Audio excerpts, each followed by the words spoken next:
तीन दिन से सुतल नइखी रानी तुहरा प्यार में।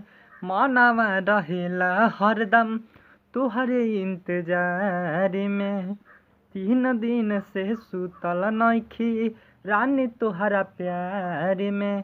मनवा रहेला हरदम तुहरे इंतजार में। तुहरा के देखले बिना दिलवा रह ना पाई। बस एक झलक दीदार करेदा रतिया में नींद आ जाई।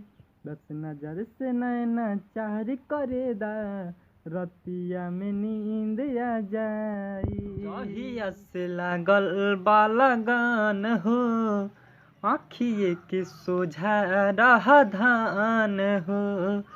जहिया से लागल बा लगन हो आँखिए के सोझा रह धान हो। तोहरा से दूरी धड़कन सह ना पाई। बस एक झलक दीदार करेदा रतिया में नींद आ जाई।